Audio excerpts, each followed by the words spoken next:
The Wellness Show, episode 303. Welcome to The Wellness Show, a podcast on health and wealth. I'm your host, Tyhson Banighen, the founder of the Extraordinary Healing Arts Academy.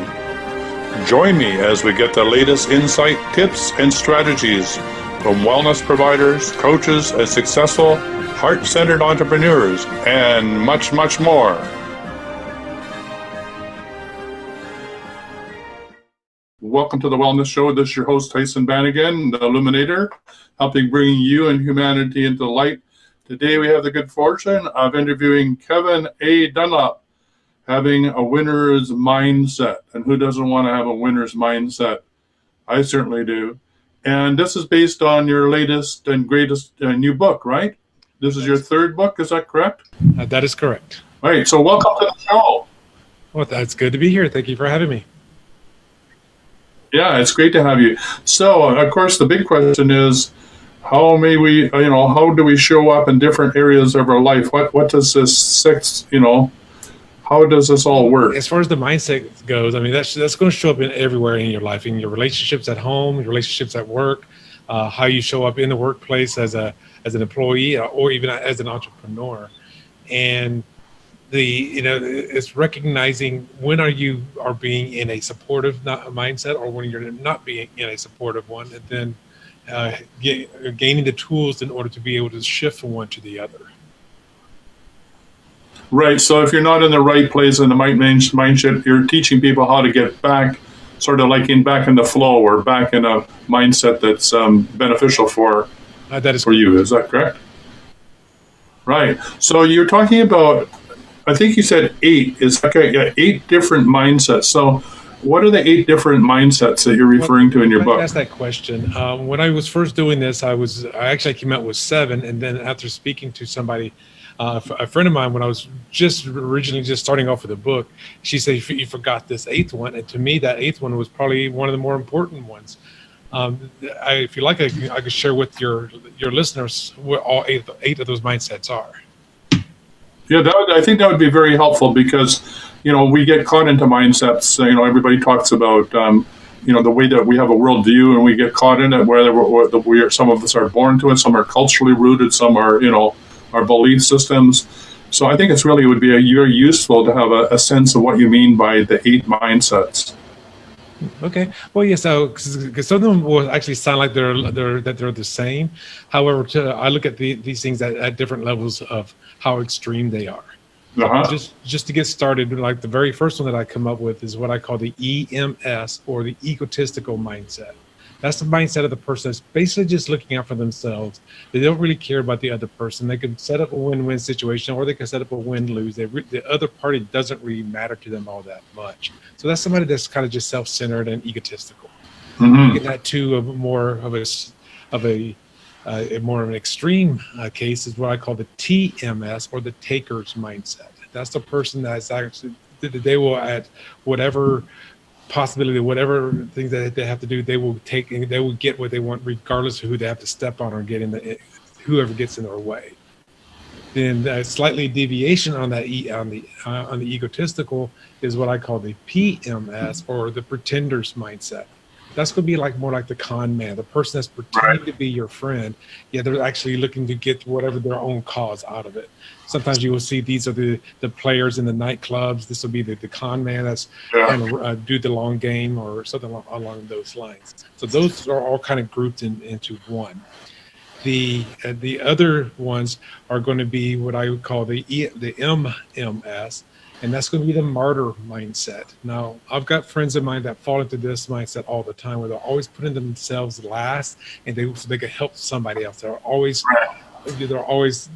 going along those kinds of lines. Then that martyr mindset, with a little bit more extreme, would be what I call the victim mindset, or the VMS. That's a person that's always looking at lose-win. They're looking at woe is me, the world is against me, nobody loves me. That kind of a person. Then, and even a more extreme on that one is I call the RMS, or the revenge mindset, or the revenger mindset. That's the person that has to do the get back. Now, if you're going to take from me, I'm going to take from you. I'm probably going to take more from you. This is where Right. the wars come in. This is where, like, I've got, you have to win at all other costs. And then one of the ones that's kind of just sitting off by itself, and I feel like probably most people, and even myself, fall into that, is what I call the DMS, or the drifter mindset. That's the person that's just ho-hum going through life, not really looking at win, lose. Actually, in my book, I have win, lose, lose, win through all these mindsets. This is the one that I have as blank/blank. There is no win. There is no lose. They're just existing. Those are the people you will see that they're doing the exact same thing now that they were doing 5 years ago. They're in their relationships, in their career, or whatever. They're just drifting through life. Right. And then the final one is the one where which one is the one that you want the most to have happen, is what I call the winner's mindset. And that's the one that's all about win-win. How can I win while you're winning at the same time? Great. So if I understanding on a sort of the short version is, on one side of the scale you have service to self, and on the other end of the scale you have service to others. Correct. So in that gradient, and of course that all has to do with how we see the world, but it also has to do how we manifest in our world, whether we have a life of ease and grace or whether it's really, really difficult because we're so busy serving ourselves that we get in our own way. So I'm assuming as a coach that, and you are a coach, that you will help people. Do you help people determine where they are? Like, is that scary for people to know where they are, or do you have a roundabout way of getting at it? Or how? I mean, you can't really just come out and say, "Hey, you are a selfish nobody," but but maybe you can. But obviously, you're helping move them from where they are to where they want to be along the gradient, right? Yes, I mean, and sometimes it's also not where they are now; it's where they are at that one moment in time. So, for example, yes. Something happened to me the other day, and it's like I didn't want to do this. I didn't want to do this. Yes. And then something else happened, and that thing I didn't want to do, I was grateful that I was doing it.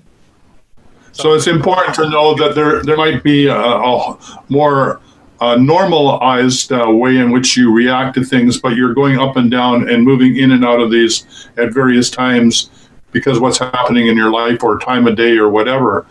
And so helping people know what they are and helping them get back into the divine flow, so to speak, or back into ease and grace is really what you're helping them do. Correct, because one of the other things, the everything that I've done in all the coaching, all the books or the two books that I wrote, is all about perspectives. Always like, how can I look at things from a different perspective? For an example, let's say in the mindset world, somebody cut you off in traffic, and then you just want to, you get angry and just want to do something to that person, which now you just shifted right into the revenger mindset. Right. Why am I doing this? And then you can actually consciously shift back to winners, or another one that's more supportive of the situation. So talk a little bit more about the winners, because that's really what you're doing as as a mindset coach, right? And you're interested in helping people become entrepreneurial, if I understand correctly. Correct. Then this winner, say a little bit more about what for you, because everybody has a sense of what is a winner, like what, is like the most toys in the backyard, or what is a winner? What is that? To me, the winner from the concept of the book is somebody that's willing to go and get what they want, but also helping other people along the way for them to get there. So, yeah, that's high level. If I'm being a winner with, say, my girlfriend or my wife or something along those lines, it's not like what can I get, but what can I get that's also going to make her happy as well. Right. So it's a very co-creative or cooperative way of approaching the world. Yeah.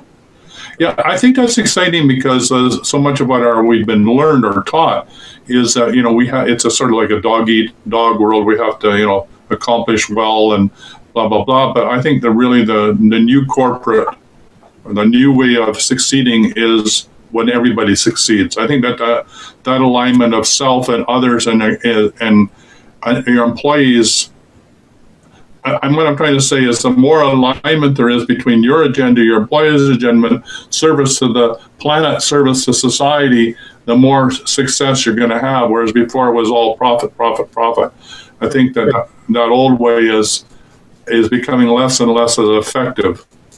Well, even with the millennials, they've gotten more onto this than, say, people my age. Yeah, absolutely. I remember my early 50s. It is all about the collective. It's all about the cooperation of others. And that's Right. that's in my opinion. Yes, I can go far if I want to take advantage of others, but I also believe in karma. That's going to come back to me in the long run. However, if I'm like, I think it was J. Paul Getty that said, I'd rather make 1% off 100 people than 100% off of one person. And then Right. part of the whole concept is, how can I get forward while also helping other people achieve what they want?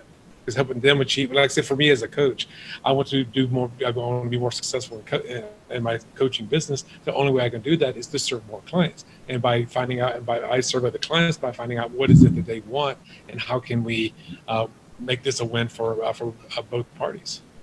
So how did you arrive at this? I mean, usually this type of insight comes from something, some aha, usually from something that's pretty intense or dramatic, or sometimes it's a slap in the face, or sometimes it's a near-death experience, or sometimes it's a dream, or just a wake-up call. So did you have one of those, or how did you come to this?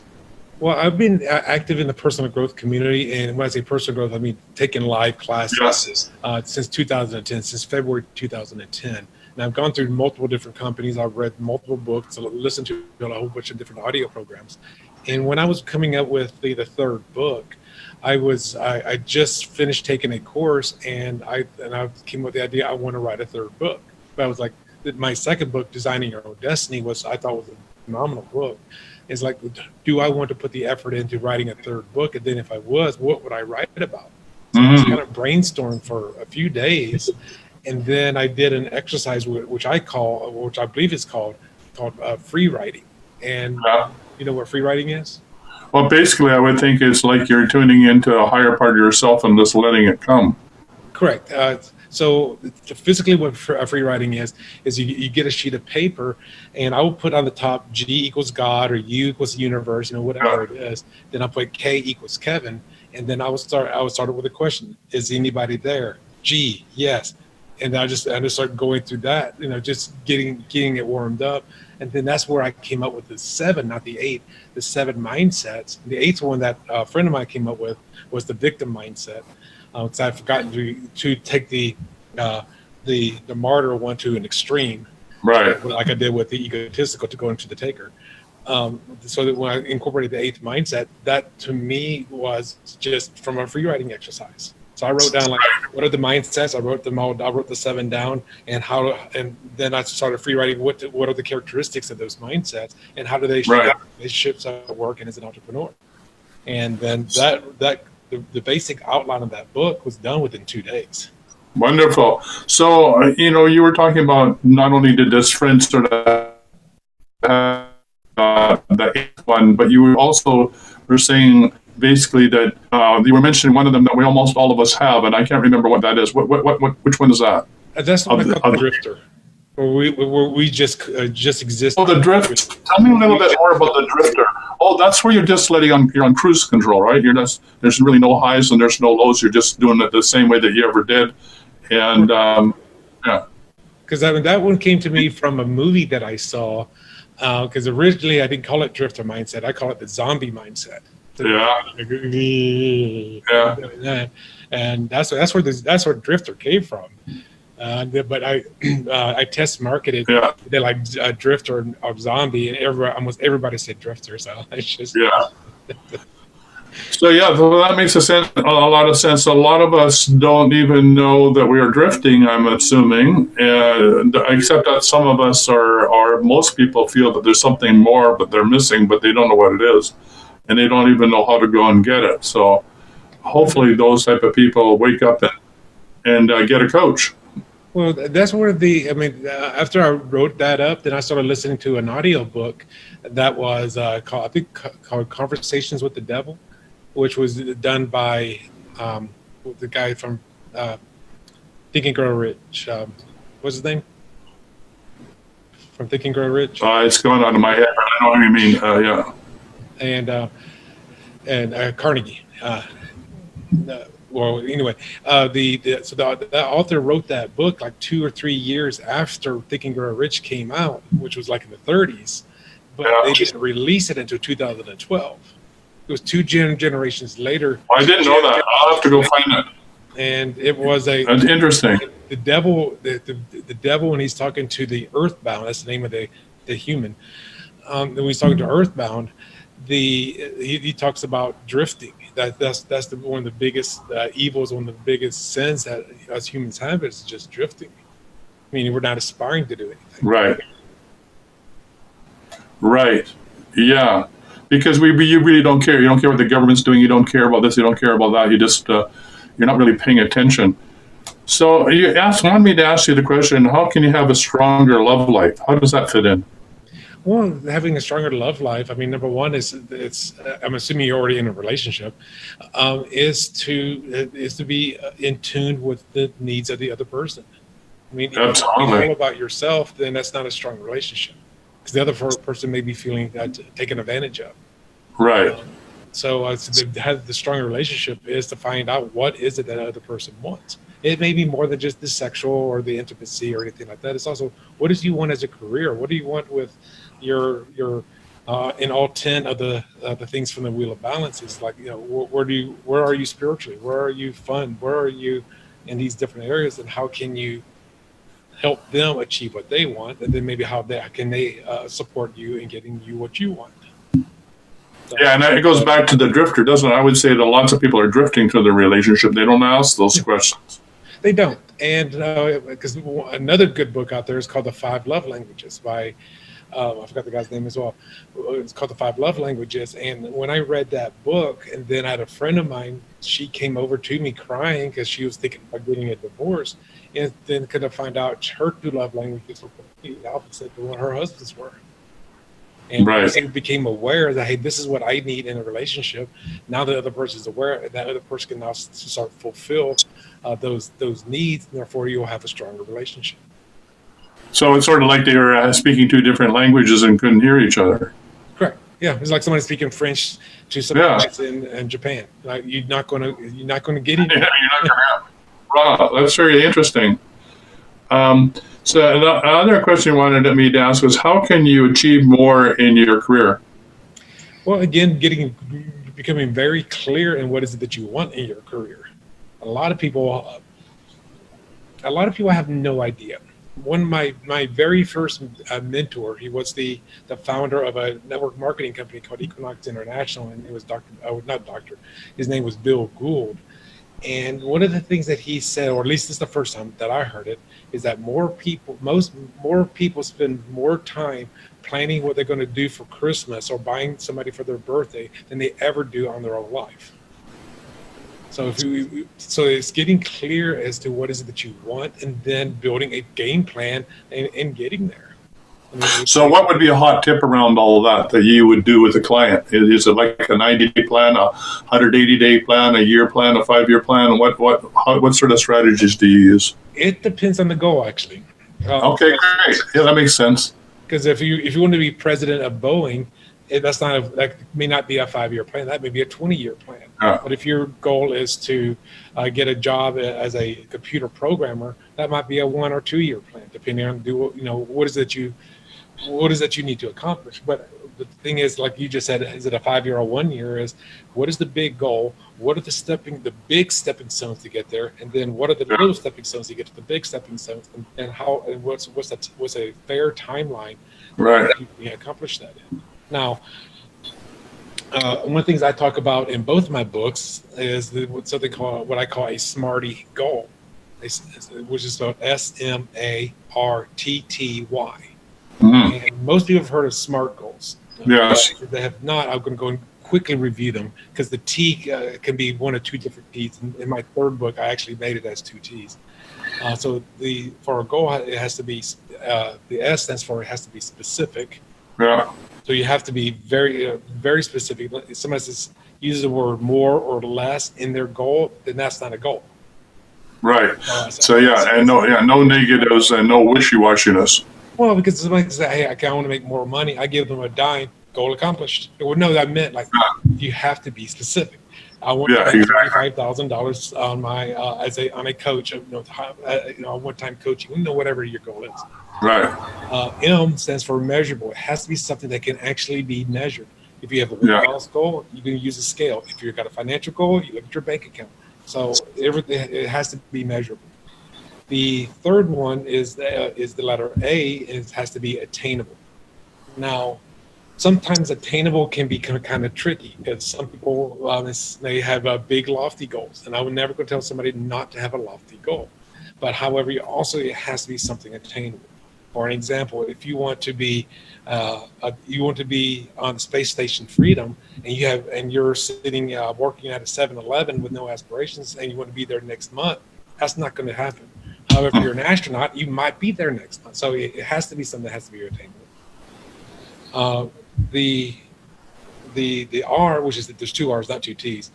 Most people heard that it has to be irrelevant. The goal has to be relevant to what is that you are in alignment with. If it's not irrelevant to you, then of course it's not going to happen. When I learned SMART goals, they told me R actually didn't stand for relevant. They told me R stands for risky. What risk do you have to take? Which means you have to do something different. For an example, I had a goal back in 2010, and this was May 2010, that I wanted to lose 90 pounds not 90 pounds. I wanted to lose 70 pounds in 3 months. Well, that's a lot. And I asked people, is that specific? Oh, yes. I wanted to go from 240 to 180. Oh, actually 170. It was measurable, of course. Is it attainable? And most people will say yes. I say, well, think about this. For me to lose 70 pounds in 90 days, you have to lose almost a pound a day, every single day for 3 months straight. Yeah, now we're getting into something very difficult. Well, I lost 60 pounds in 90 days. So I did accomplish it. So it was attainable, and it was very risky. Were you able to keep it off, just out of curiosity? Yeah, I'll put about 10 back on. So I want to get about 10 back. Right. I mean, I've done the same as you, but it took me years. Yeah. So again, like the goal. I mean, I'll tell you I'll tell you my motivating factor here in a moment. So we got specific, measurable, attainable, relevant, risky. The T stands for timing. You have to have a time stamp on it. You need to do this by X date. You say, I want to lose 90 pounds, or I want to lose 70 pounds someday. That's not a goal. Right. And then the last letter, the letter Y, to me is the one that's left out of the SMARTY goals or out of SMART goals, because the last letter is actually the most important letter of them all. And it stands for your why. Why are you doing it? If you don't have a strong enough why, it won't get done. It's just a dream. It's a pipe dream. Right. I like that. And so let's going back to the example of me losing the weight. The reason I was doing P90X, that's why I gave a 90-day goal. In about 60 days into that program, I was going to go to my high school reunion, my 25-year high school reunion, and I was meeting an ex-girlfriend of mine from a few years prior, and she was going to meet me there, and I was going to take her there as my date. So my why was looking good for that reunion and that ex-girlfriend. Now I'm going to say that the last 30 days of the P90X program was by far the hardest for me to accomplish. And the reason was my why was in the past. Yes. I was going off sheer momentum at that point. Yeah. So that's how important that why is. Yeah, I can understand that. I mean, I just hurt myself in the gym on Friday, and getting back into the gym, it's almost a week this Friday, and, I got to get back in the gym even though I hurt myself and figure out how I'm going to do it. So you're right. You got to keep that momentum going, because once you lose it, it makes it much more difficult to start again. Correct. Well, you have to reassess your why. I mean, if your goal is, whatever it is, if it's a career, if it's going to be a successful or a healthy relationship with someone, what is your why behind it? Exactly. Well, I'm going to also do that. I'm going to go back and look at the time frame for the next 5 pounds, rather than, it'd be nice to go down to 245, right, which is my next goal. So thank you for that. It makes a lot of sense to me, the way that you put that out. I thank you very much for that. So we're going to wrap it up now. So what would you like to leave the listeners with? What is the offer that you're making? Well, I do have a coaching session, and if they go to my website, you can actually either do the coaching itself, or if you want to do a strategy session. Now, with a strategy session, I normally charge for that. It's like a 30-minute call. But anybody on the show here, I will give them, actually, the 30-minute call would be free, would be complimentary. That way. Great. So a 30-minute call with you to see where you are and whether you want to work together would be just awesome, right? Yes, absolutely. Great. All right. Well, it was great interviewing you. Thank you. Give me some hot tips for my life. So obviously it's well worthwhile for anybody on this listening to the show to take opportunity of this and book a time with you and use that new formula in their lives. Why not? Yeah, of course. All right. Bye for now. Great to meet you. Likewise. Bye-bye. For quality online wellness products, courses, and services, visit our sponsors, thewellnessstore.ca and the Extraordinary Healing Arts Academy located at thewellnessacademy.ca. To stay in touch, visit us at thewellnessshow.ca. And until next time, be healthy, wealthy, and wise.